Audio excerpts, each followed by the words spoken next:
So let me just take a minute to introduce myself. I'm Katrina Cook. I'm the Director of Environmental Services.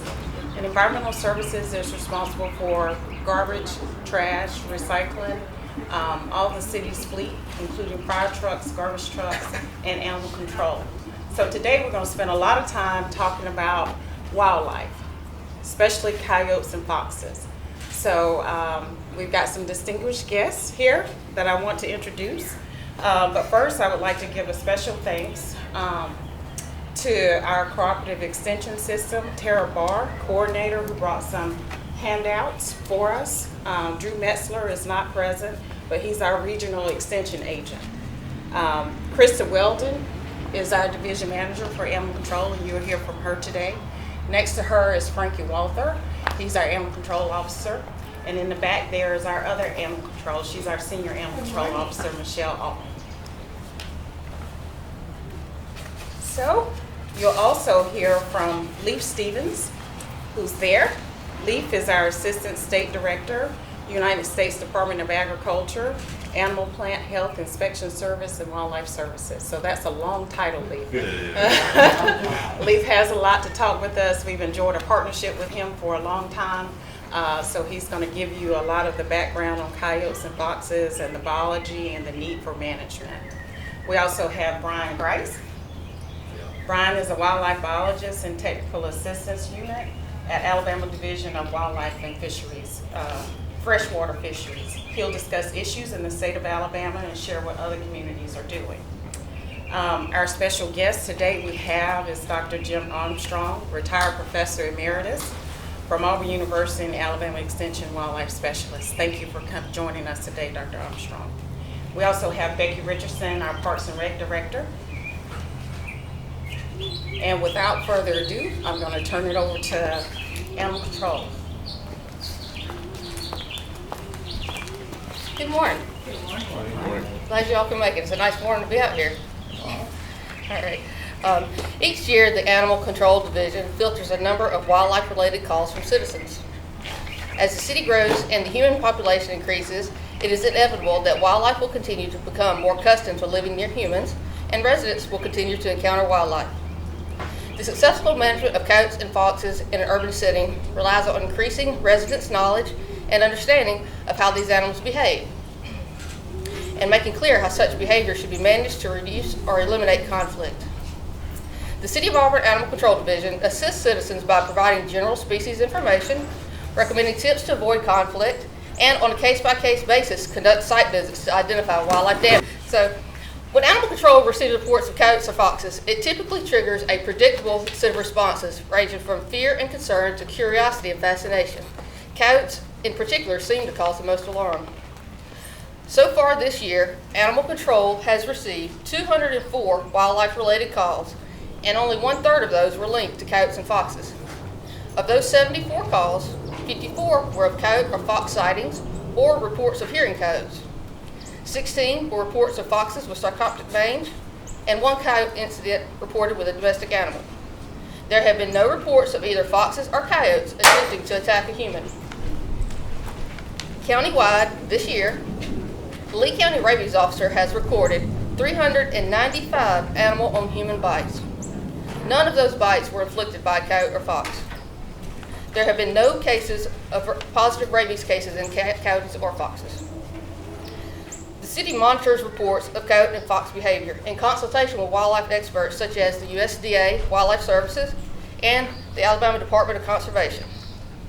Animal Control has contracted with the USDA since 2013 to implement wildlife damage management strategies on city-owned properties. Since our partnership with the USDA, 76 coyotes have been safely removed from the city of Auburn. The city is working to create a real-time GIS mapping database, which will permit Animal Control to share data with the USDA. This will assist the USDA in planning future management programs, as well as management decisions based on current coyote activity. We want to encourage the public to contact Animal Control and report sightings to help us develop areas of interest to target for future management efforts. The ability to track coyote activity helps to determine potential travel routes used throughout the city and assist in finding patterns of repeated coyote activity in specific locations. The USDA will evaluate the reported coyote activity and determine if management is needed in the given situation. Wildlife behavior can be difficult for the public to interpret and place into proper perspective. We want the public to understand why trapping and removal is not always the best approach to resolve every situation. Animal control does not place traps for coyotes, nuisance wildlife, or healthy wildlife.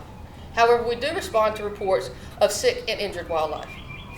Any discovery of sick or diseased wildlife will be documented in the city's GIS database. The information will help us to realize early on if wildlife experts should be notified. Consulting with wildlife professionals who are able to make management and conservation decisions in cases like this could be key to public safety, as well as preserving a balanced and healthy wildlife population within the community. So, for further explanation about conservation and management, I'd like to turn it over to USDA Wildlife Services Assistant State Director, Lee Stevens. How are y'all doing this morning? Good. Y'all doing good? Good. Now, we've planned the wind to actually periodically lay these things down just to make sure y'all are listening and staying awake. So we're trying to add a little bit of audible to our presentation. So first I want to explain who we are and what we do with us. So we're USDA, the United States Department of Agriculture. Underneath that, we fall underneath a program called APHIS, Animal Plant and Health Inspection Service. Now underneath that, you know how the federal programs are in departments, they got all these branches and whatnot. Underneath that, we're the Wildlife Services Program. And I won't play like a Vienna White thing and kind of hold these little posters around so y'all can pay attention and get a good clear look at them. You got some Vanna Whites here, we'll help. So this will kind of give you an idea. For our program, basically there's a wildlife services program in every state, right? And each state's got different problems with different animals. You know, out west, they've got mountain lions and wolves to contend with. But here we don't have those rascals.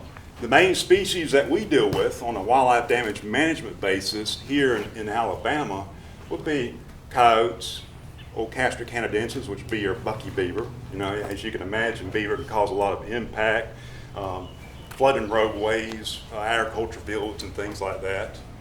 Urban deer, pigeons, geese. So basically any kind of wildlife that could perceive or cause damage.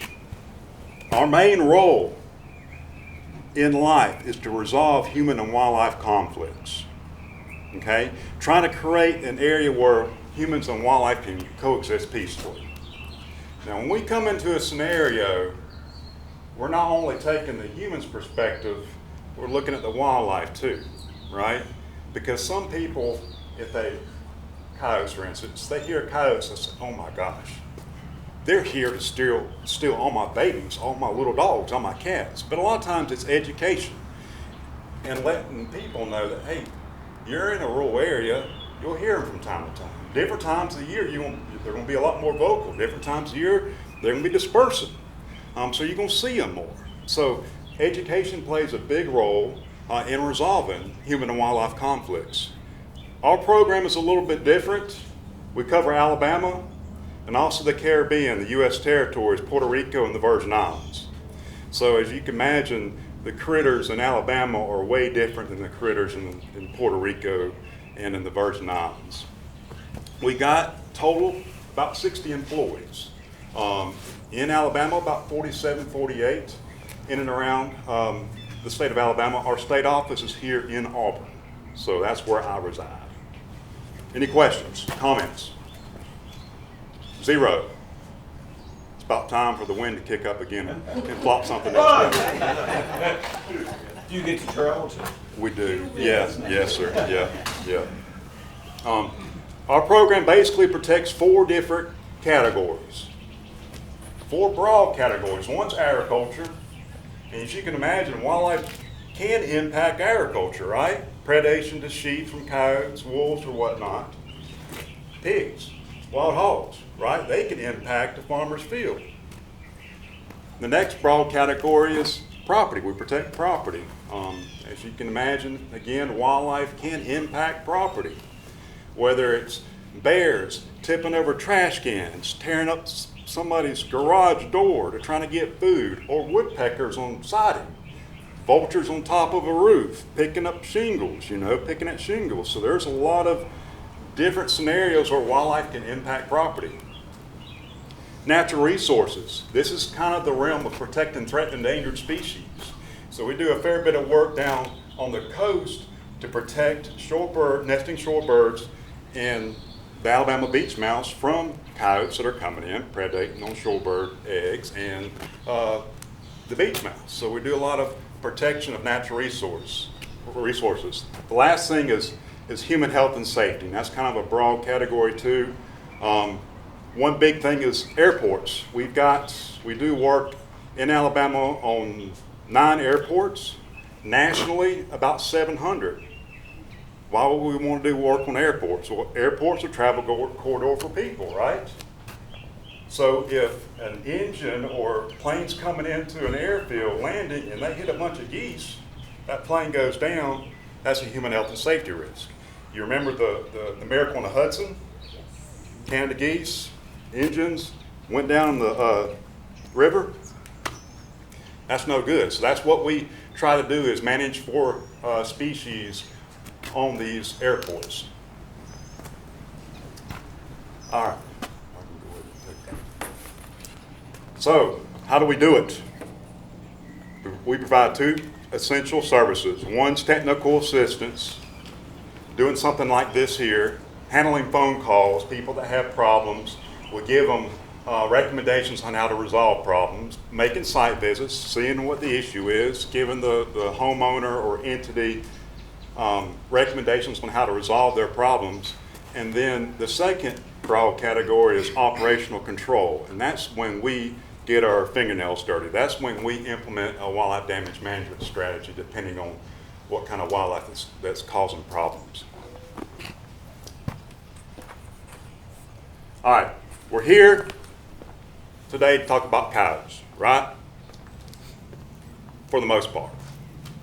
So if y'all have any questions through this presentation and afterwards, if you got any problems with any kind of animals, wildlife, we'll be happy to address them as well. So coyotes. I think it's very important to understand those rascals first, right? They got the same gestation as a dog, 60 to 63 days. You can see what their breeding time is. January to February, that's when they're breeding. Important to note that they only utilize their dens when they're fixing to have pups and rearing pups. They don't use dens year round. It's important to note that. They're very highly adaptable. This is another key point here. Pups are born typically by mid-April and May. And we'll get into that in a second, why that's important to know. They're omnivorous and scavengers, right? I've seen them eat grasshoppers, persimmons. They scavenge a lot, so they've got a very varied diet, A typical coyote would weigh, a large coyote, 40 to 45 pounds. When people see them, they think, oh my gosh, that rascal at least 100 pounds, But a lot of times it's the fur that they would see that. They automatically assume that they're a large critter. Dispersal happens during the fall time, this time around. So, any questions about their biology? But by dispersal, The young of the year. So, usually with coyotes, they reside in little family groups. They're not in these big packs like you would think with wolves, where they have a big hierarchy. They've got these small family groups. Well, when they reach sexual maturity, basically 6 months, those young coyotes are going to disperse into new areas and try to carve out their own little family, right? That's when they're a lot more mobile. That's when people see them a lot. It's because those younger, more naive coyotes, again, they're young coyotes, they oftentimes don't know better. They'll travel in areas like this and be looking around, I wonder if this is a good area. And they haven't got the human ingrained fear because they're young, they're naive. Sometimes like teenagers driving a car, just test driving a car. So a lot of times when you have sightings, it's going to be in that dispersal time frame, September, October, and that's when you're going to hear them more vocal too. Any questions about that? This will kind of give you an idea here. We have a question in the back. You said the traveling pack, how many families, how many would there be? Like you saw one? Usually, when you see them, usually it's one or two, but depending on the time of year, you could see 3, 4, or maybe even 5, and that's just male, female, and their family group. You wouldn't see 15 or 20.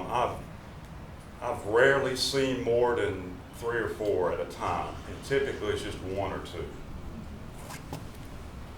To kind of give you an idea, we got some different furs up here. This is a coyote fur.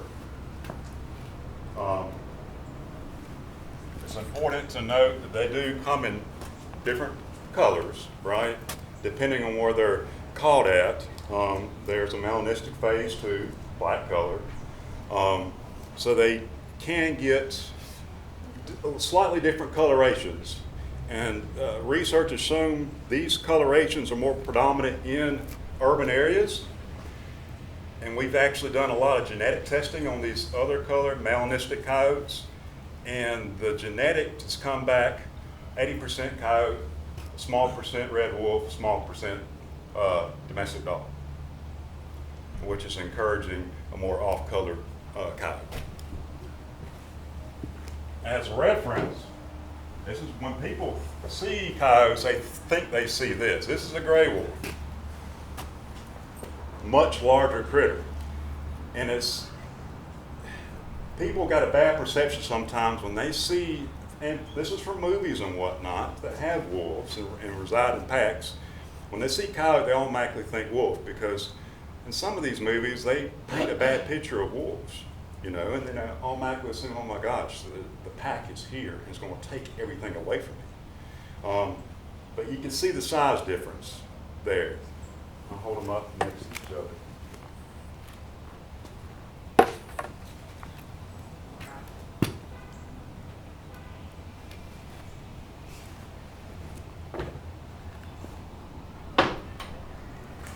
This is a red fox and then a gray fox. You kind of see the size difference here, and these little cutouts here, silhouettes here, paint a good picture of their actual size. You can kind of see the size. And when people, a lot of times when people see red foxes and whatnot, they're worried about their cats, domestic animals. We can kind of see the size of their rascal, you know. And cat probably give a red fox a good fight. So, but this is kind of gives you a good feel of what both these rascals look like. Red foxes, they like more open areas like this. Gray foxes are more wooded areas. By and large, you probably get in these urban areas, particularly near open areas, you get more red foxes as opposed to gray foxes. It's important to note too that when you're seeing a lot of foxes in general, coyotes don't mingle with foxes very well. So if you've got a high population of red foxes, you've seen a lot of red foxes, that kind of means that your coyote population is lower. If you're not seeing a lot of foxes per se, but you are seeing a lot more coyotes, well, your fox population is low and your coyote population is higher. And one of the reasons being is because they eat the same stuff. They're omnivorous, right? Particularly the red foxes. They like open areas, just like coyotes, looking for rodents and whatnot.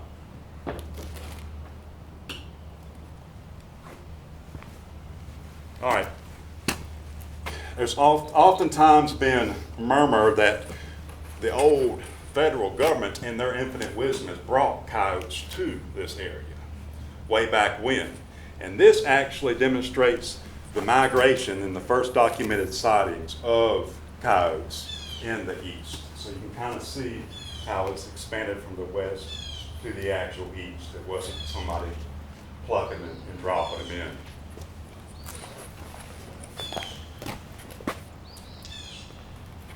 The benefits of urban coyotes. One, they keep the rodent population low, right? Rats, squirrels, things like that. They do play a role in our environment. They keep high density of wildlife populations in check. And what I mean by that is if you have an elevated deer herd in an area, and they're impacting the native flora and fauna, overbrowsing areas. Deer being a keystone species, they can affect the habitat of other species that coexist with them. So for example, if you've got a lot of deer in the area, they're browsing from here down. They're eating everything from here down. Well, that's affecting neotropical migrants, birds that will utilize the mid-story, ground nesting birds, right? Even insects and pollination. Coyotes is a natural predator for those deer. So they're able to keep those high populations in check, particularly in urban areas where there's not really a regulated hunting aspect, right, for the deer. And of course, they're important scavengers. We've already kind of mentioned this, the perception of coyotes. A lot of times when people automatically assume when they hear coyotes, they think it's like 15 or 20 when it's actually 1 or 2, just the way they call to each other. And it's the overall perception, oh my gosh, they're fixing to knock on the door and raid my house. So it's good to understand the coyotes. And you can kind of see the links of what people do to try to protect their dogs here, right? They got spikes and whatnot. They put all kinds of garb on their animals just to protect them. So, conflicts. Now, we will come into conflicts with coyotes. The first one is habituation. This one right here. Naturally, those coyotes, when they see somebody, they're going the other, they're kind of looking behind their shoulder. They're going the other way, right? That's supposed to be fearful for those people. They're going the other way. Sometimes in urban areas, they lose that fear to people. Wherein they come walking up right up through here. Pay us no, never mind. They're habituated to people. And that's where you come into conflicts, right? When they lose that fear of people, they're going to come in conflict with people. Whether it is attacking somebody's dog or being aggressive, that's basically the meat and bones with conflicts when it comes to coyotes in urban areas. When they start predating on people's animals, triggers back to habituation, right? They feel comfortable in an area that there's a lot of people. Keep in mind, when they are predating on people's dogs, that's a learned behavior. Not every coyote does that, right? They're normally out there, again, scavenging, omnivorous, eating whatever they can get their mouth on. When they see somebody's dog or cat, they don't realize that's not in their natural instinct that that's a prey base. But once one actually gets a cat or a dog, and they realize, well, that was pretty good McDonald's, and it was fairly easy. I might do it again. And then you'll start seeing that behavior repeated. Again, not all coyotes do this. That's a learned behavior. That's one that's figured it out. Yes, McDonald's resides at somebody's front doorsteps. That's where the issues come in. We talked about dispersal and those naive coyotes. People see them this time of year. And again, it's those young, naive coyotes that don't know any better. People are going to see them more. Pup rearing. Now, if you've got a coyote den, you suspect you have a coyote den during the April, May, June time frame in and around your house or community, and the way you can determine that is you're seeing a lot more coyotes during that time. Seeing 1 or 2 adult coyotes during that time. You can suspect that there's a den close. Now, those coyotes are going to want to protect natural instincts, their pups. During that time frame, if somebody's dog, even if you're walking a dog, you come close to that den, that coyote's, I'm going after that dog. I'm trying to protect my pups. That's a natural behavior. So if you suspect that there's a den that's somewhere close during that time frame, you don't want to walk anybody's dogs around there. because naturally, those coyotes do not tolerate any kind of canine activity in and around their den. That's natural. That's what they do. It's just like somebody, if you have an infant in your house, somebody comes and knocks, and you're, who's that at my door? You know, that's natural.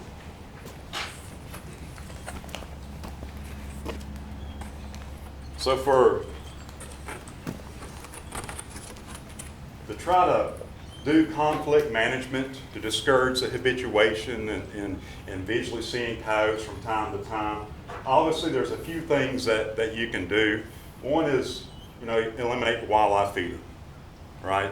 There's a lot of people in urban areas that put up deer feeders for deer, right? They want to see deer and get pictures of deer and whatnot. Well, those deer feeders are throwing out corn. Deer coming in there eating the corn, giblets, well, that's attracting rodents. And then coyotes actually come in. They realize that rodents might be in that area, and they'll periodically check those areas, those feeders. And people get pictures of them. Well, you're feeding wildlife, and you're attracting a potential prey base. Yeah, coyotes will come by and take a gander. Utilize proper trash storage. Again, they're scavengers. If you know you got urban coyotes in your area, you want to make sure that your trash is secure, because they might try to get in somebody's trash, just like somebody's dog would, to pick up some victuals. If you start seeing coyotes, and if they actually just not sure about you, it's always good to try to ingrain the fear. Coyotes need to be fearful of humans. So you see a coyote, you start clapping your hands, hollering at him. Hey, get out of here. You're not supposed to be here. You're not supposed to be walking in this park. Ingrain that fear back into those coyotes. What you don't want to do if a coyote comes by, oh, my gosh, you'd be more scared than the coyote is. You don't want to do that, right? You want to ingrain that fear, that harassment back into those coyotes, just to make sure that, hey, you're supposed to be scared of us. Go away. You can eliminate prey habitat, which would be hard to do on a landscape level, right? You got a lot of shrubs and whatnot, a lot of natural areas out there. Obviously, feed pet indoors. If you're putting cat food or dog food out, and you know there's coyotes in the area, well, just feed your animals indoors, because those coyotes might come by and pick up Fido's dog food, Then education, just educating the public. This is what you can do and how you can do it. And I think we've got a lot of different printouts regarding some of this stuff too that y'all are more welcome to take with you. So, y'all watching? Y'all listening?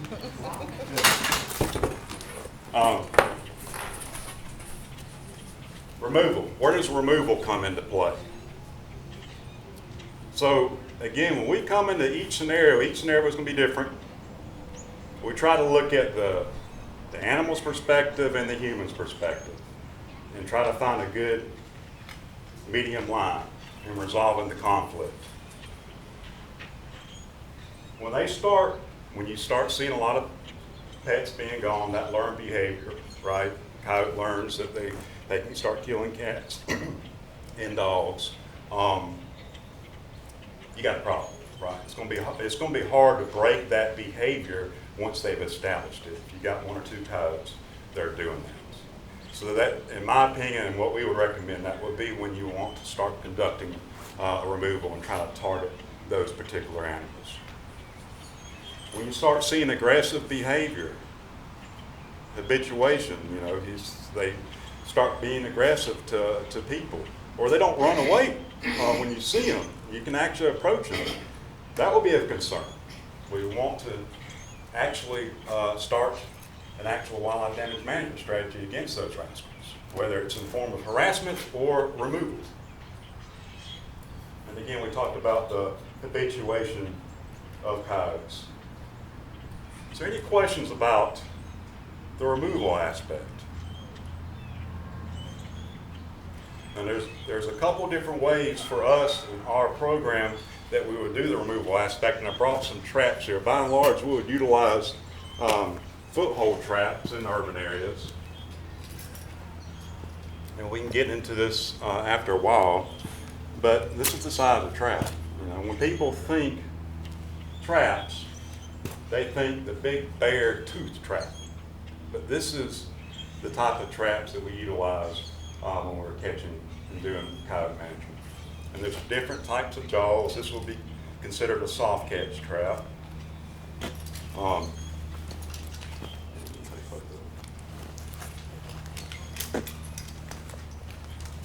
When this thing is set, it's on. You want them to step in it.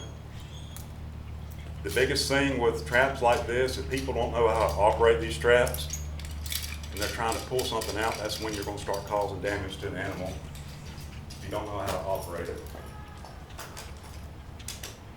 So that's a soft catch trap. It's important to note too that these traps have swivels on them. So that animal, the trap is turning with the actual animal. Foot's in here, caught, struggling, trap is twisting with the actual caught animal. If you didn't have the swivel and the animal's turning, it's going to cause a lot of foot impact, right? So you always, for us, we've got a research and development team called National Wildlife Research Center that looks at all the different traps and techniques we utilize for wildlife damage management. And this is something that we've extensively worked on and make basically the trapping aspect as humane as possible in the event a non-target or any kind of wildlife that gets in these traps. So let's say that an animal is caught in the trap. Mhm. How do you approach? Depending on the animal, so if it's a bobcats, they have a pretty good little reach. So typically you just approach the animal. We always carry catch poles with us, so you can use it. You know what a catch pole is? I think so, yeah. So it basically has a noose that you can put over the actual animal's neck to be able to step on the actual trap and release it and let it go. It's kind of like a leash with a hard handle on it.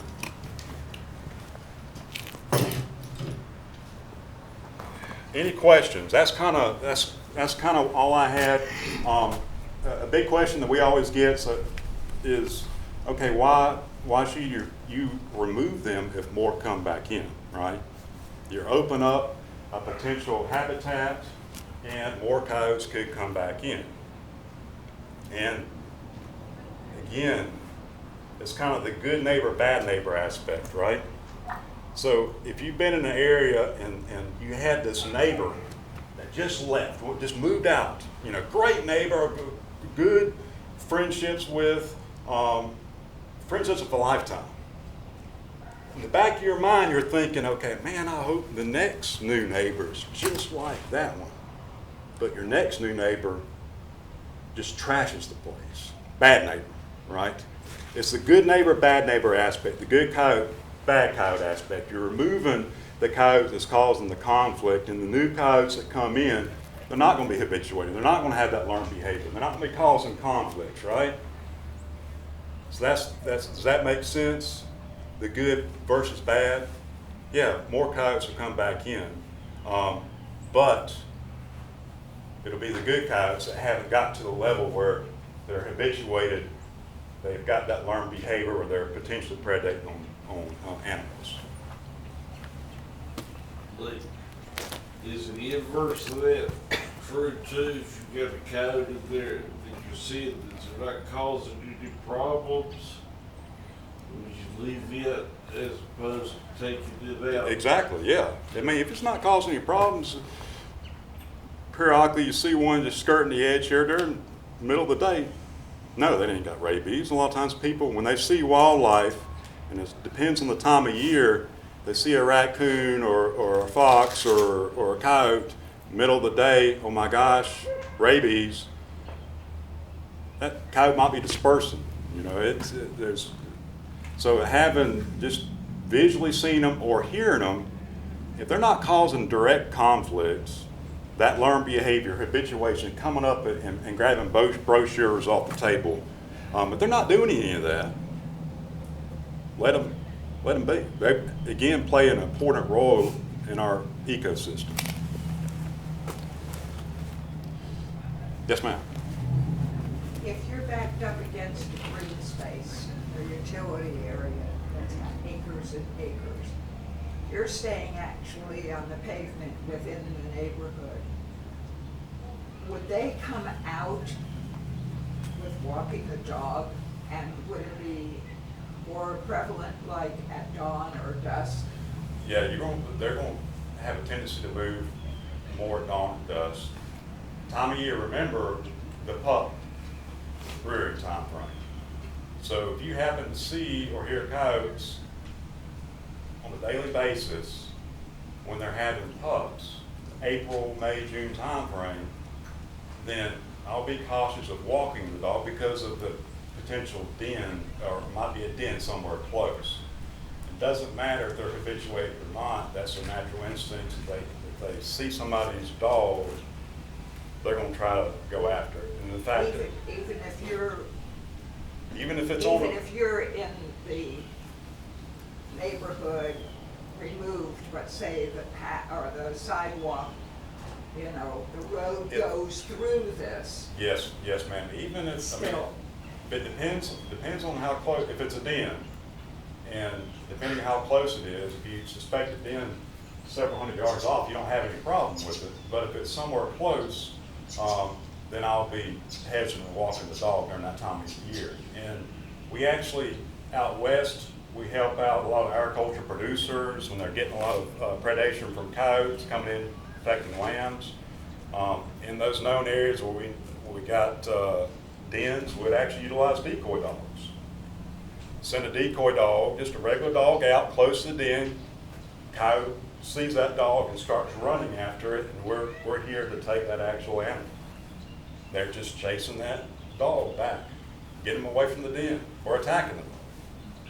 So if it's during the daylight hours, are you better, are you safer, or, I don't know what word to use, but, I mean, if they're that protective of their space, does it really matter what time of the day you go? Yeah, so if the den's just right there, they're gonna be laying in and around the den depending on how old those pups are. So no matter what time of day it is, it's just a good sense of judgment, right? So if you start seeing them a lot during that time frame, well, you get a pretty good idea that may have a den in that area. So you just want to be conscientious about that. But if you just see one periodically or hear them periodically, there's no concern about that. You don't need to be, oh my gosh, I don't need to be walking back there. Just even leading up to the denning time, if you happen to see them, hey, you don't need to be here to scare them. Let them know this is not a safe haven for you. Instill that fear. Does that make sense? As long as they know it. Yeah. Any other questions? Do coyotes jump fences? Some have learned to do that. Some have learned to climb fences. Wildlife's, in general, dynamic. There's no guarantees of wildlife, right? True, but in general. In general, typically they don't climb fences. They would rather dig and go underneath the fence as opposed to climbing the fence. I assume that's the same for foxes. Are they aggressive for each other as far as different family groups? They'll have their own little territories. Now, their territories will overlap a little bit, but a family group will have their main kind of core territory. So a lot of times when people hear them, and hear them over here, they're kind of in between the two territories of male and the female, or the family group. In a rural area, a coyote's home range is 5 to 10 square miles. Their core area is obviously a lot smaller when they start breeding and whatnot, but they have a tendency to travel 5 to 10 square miles. In an urban area, it's condensed a little bit, right? You don't have a vast landscape, and then you've got potential food everywhere in an urban environment. So it could be whittled down to 1 square mile to 4 square miles in an urban area. Just depends on the available food and the habitat around. Or whistle distract them, like chase them away. You can whistle, you can clap, movement, hey, you know, let them know. I'm just wondering if you're in the woods or something. You know, I wouldn't just whistle and then just walk, just thinking there's a coyote behind every bush. It's just one of those situations if you happen Yeah, I to just see. saw it. and Yeah. Aggressive. Yes, What ma'am. about bells, if you put like little bells on collar and things like that, is that, you have an insurance? Could do that. I think, I don't know how good that would do. I called a few weeks ago, and we have a den of coyotes right over here on the summer trees in Town Creek, within yards, not hundreds of yards, but within just a few yards of the street where everybody goes walking up and down the street mornings, afternoons, all day. A few years back, I lost 2 cats to coyotes. Someone was walking their dog, and apparently the coyote came up from under a little culvert and I guess attacked the dog or something. You guys came in, put signs up and trapped coyotes, and when I called a few weeks ago, the lady told me that y'all had caught 8 or 9 coyotes in that little area behind the pool, neighborhood pool with summer trees. And now, when there's a fire truck that goes down to East University, or on Wednesday, the tornado alarm goes off, you can hear the coyotes. It's more than just 2 or 3. And I'm just wondering, you know, I don't keep cats anymore because of that reason. I'm not going to feed them. And you're telling me there's nothing to worry about when you've got, I'm going to say there's probably 5 or 6 back there within yards of where people are walking. Again, it's one of those situations where, and the city's been doing a very good job of keeping documentation of sightings and conflicts. And that's, I mean, we owe that to the wildlife that's involved to determine what's going to be the best route. So we analyze the sightings and the confrontations. We use that as a method if we need to implement control. Education, obviously, with the denning time frame. You know, if you start seeing them more, and you know there's a den there, then okay, at that period of time, even those coyotes haven't been causing damage or predating on people's pets. Denning time's coming up, we know there's a den there, something's potentially going to happen because people are walking their dogs pretty close. And at that period of time, it would warrant, in my opinion, to remove those animals or to get them out of there so they won't cause impact if somebody walks their dog real close to the den. We would just wait for an attack to happen, then we do something. Habituation, right? So if you start seeing them more, and they're approaching people, or if they don't have any kind of never mind about human presence, that's when you need to, okay, yeah, we're seeing this coyote, he's coming up, 7 or 8 o'clock, he's sitting on my front steps, that's a concern. Not necessarily predating, the habituation. The habituation leads to that learned behavior of pet predation, right? They're comfortable in this area to forage. They have no fear of people. So when they're habituated, sometimes it leads to that learned behavior of cats or somebody's dogs. Once you start seeing that habituation, then that is when you want to start thinking about things. And again, in the meantime, being able to, hey, you're not supposed to be here. Get out of here. They don't have any fear of that. You start documenting. Does that make sense?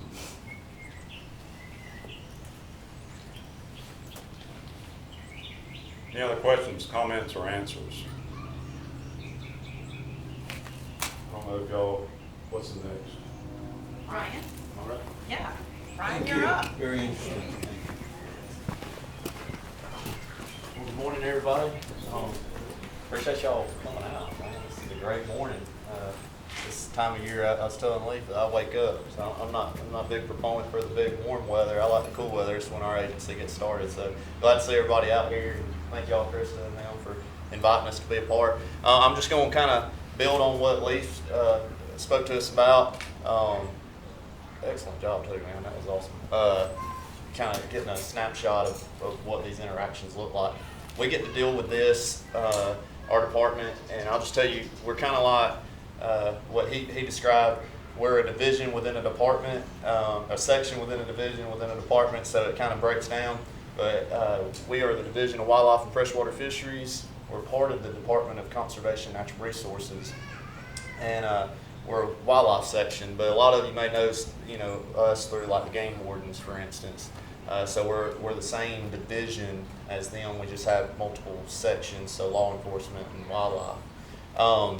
We are primarily charged in the state of managing and conserving the wildlife resource in the state. So that can be game or non-game species, those that you would hunt or don't hunt. But we did, a lot of our interaction, or at least mine, is primarily with the hunting public and the hunting community, and game species, such as some of these that are laid back here that would be classified as a game species. But we do have biologists who are dedicated solely to those non-game and the endangered species, threatened species and stuff. So we are not funded with general tax dollars. We're funded through the license sales, so of hunters and things of that nature.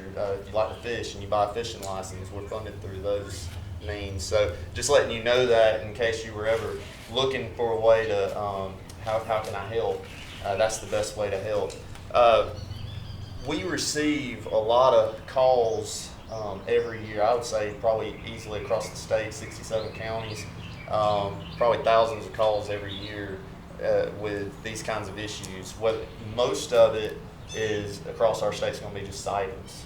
So like Leaf will say, somebody sees one while they're at the park or in their backyard, skirts around, they've got a feeder set up, have camera photos of a coyote showing up, or a fox. So we get a lot of calls just on concern, what can we do? We get common, just getting into their trash cans. Say if your trash didn't run that week or you forgot to get it out, it's kind of overflowing a little bit, the lid's up, so it's accessible. You may have some issues there, pet food. So a lot of these things are stuff that we may identify upon a site visit or something. Denning, during that particular time of the year, you may have them denning around your residence, in, under, around. So if you've got livestock, that's another common. So even in the city limits, a lot of times you may find some folks that's got little chickens around. So the eggs, the feed, things like that may draw those animals in. And then, believe it or not, we actually, one of our big issues, even with, not as much with these, with foxes and coyotes, but some of our other fur bearers like raccoons and stuff, we actually have issues with people possessing wildlife. So they come across maybe a pup or a kit or something like that and say it looks cute and take it in and start feeding it. They welcome the possums at their back door with pet food, stuff like that. So it is common. So for every person that may be a little concerned about seeing some of these animals in their backyard, you may have somebody 2 doors down who actually enjoys it and tries to encourage it. So these are things that we deal with, and that kind of leads on to a little bit about what we do and how we, a lot of times our response is going to be mainly just informing you. It may warrant us coming out there and taking a look and helping you identify what's causing the issue. And that's always going to be the root thing, because we'll get into it in a minute. There's a lot of other things that are out there that you might can try, but if we don't take care of the root issue that's drawing those animals into your place or to around your neighborhood, you're going to continue to have issues. So you may remove one individual, but if it's a common issue to have pet food laying out, you're just going to have more animals kind of coming back in. But to kind of speak on what other communities are doing, A lot is, and I'm very impressed, like what Auburn does is similar to this. That as far as what we're associated with, a lot of it's just education side type of things. So just like this, getting to meet folks like yourself that are concerned or maybe just have questions, educating you on the, what's the common issues, what species, things of that nature. There's places such as, I know, like Chicago, who has actually has a big management plan and coexistence plan. So you can actually access those things. The public can access those resources and see, what they can do under different scenarios and what would be the response for that. I normally deal with it on a smaller scale. So I say the most common thing I deal with is, rather than city level or community level, it's like an HOA level. So within your neighborhoods, you may have an HOA, and that may just be getting them information. They've had sightings around the area, so they may handle that through like emails or a text thread, meetings, stuff of that nature, just to try to get information out. Hey, such and such on this block or this street had a sighting of a coyote today or a fox, may want to be aware. And hey, we spoke to the biologist and this was the information he gave us today to, maybe to help mitigate this. So, so that's a lot of probably where I see a lot of it is on that smaller scale, more localized, like an HOA or right in those neighborhoods. So kind of stepping into what can you do? So, like I said, the big thing to keep in mind is ultimately trying to fix the problem. So if it's a draw, whatever that draw is, let's identify it and maybe pull that up. So if it's a food source, we can remove it. That might, that's a lot of times that's what we're going to see is going to help that scenario. There are no toxicants or poisons that you can use registered in Alabama. We don't promote that, not a very species specific or anything, so we just throw that out there. So you can't go and buy any poisons to put out, not for these guys. There may be some repellents, you may see, it's mostly common for deer and stuff, that you'll see a lot of repellents even at Walmart or something that you can put on your plants in your garden to kind of deter those. Some of that stuff to keep in mind, it may be effective if you find something that's out on the market for, say, some of these critters. A lot of times it doesn't end up being, long term. It's just a temporary kind of solution. Brightening, touch devices. So you may put up a strobe light or sensor light or something like that comes on as soon as they cross its path. Those can sometimes work, but again, like he said, once they get habituated, and these guys are pretty smart, they realize that light's not going to hurt them, or that sound. Sometimes they may get habituated to it and realize, hey, it's not causing any harm. There's food still here. They're going to keep coming back. So again, kind of that root issue. Let's identify what's that draw. Trying to fix that. It is illegal to possess. So just kind of keep that in mind, to possess or relocate fur bearers on your own. This would mainly come in play with like injured wildlife. So I know some of you may say, well, who would even do that? But we have a wide spectrum on the tolerance factor. And so you have some who say they see some, a coyote or a fox or raccoon, any of those things, and they immediately don't want anything to do with it. But then you have others that are attracted to it, think it's, they want to create that draw and encourage it to keep coming back. So you do see a lot of sympathy and for the animals especially if they're injured. But you can't do that. It's better just to go ahead and call us and we can find out a scenario for you. Figure that out. Trapping is a legal method. I would say that unless you're really skilled with it and have a lot of experience with it, I would be very cautious about trying to do something of that nature in the city limits. Keep in mind city ordinances if there's anything against that, and then also just your neighbor's pets and stuff, because we want to do something we don't want to cause any conflict there. So that's where it's always, if seeing from your judgment that removal may be the option that needs to be taken, reach out to one of us and we can, maybe figure out which path to go there if it's necessary, or if it is, how we can do that. But if that's something, if you do have a lot of experience with it, you're going to try to go about that method. Just keeping in mind, some of these species do have seasons, so we regulate the seasons on these guys and bag limits. Coyotes, no season. They have no closed season. You can trap them all year round, shoot them all year round. Foxes, on the other hand, do have a closed season, specifically with trapping. So we we just want to keep in mind that there are some of those legalities to some of that stuff. If you have anything pop up, that's what we're here for. When in doubt, just always feel free to call us. I've got cards. I've got some of our information over here. We're always available to reach out to. We'll help you figure out this circumstance. All of it's always an individual circumstance. It's always going to change. One's going to be a lot, so we want to work with you how we can on that.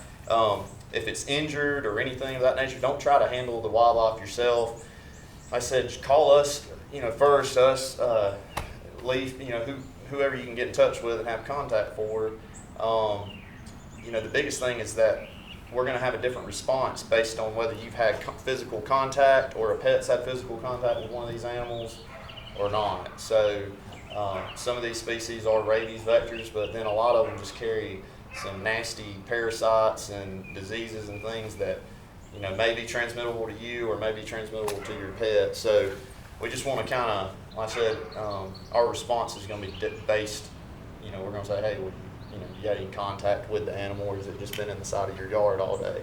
A lot of times a wounded raccoon or something, somebody lets their dog out not knowing, dog takes off, finds it and gets on it, gets its mouth on it or something like that. So that would warrant a different response, but we're going to, again, provide assistance just based on the circumstances. Something to note, if the animal needs to be removed, we're a little bit more restrained on what we can actually do.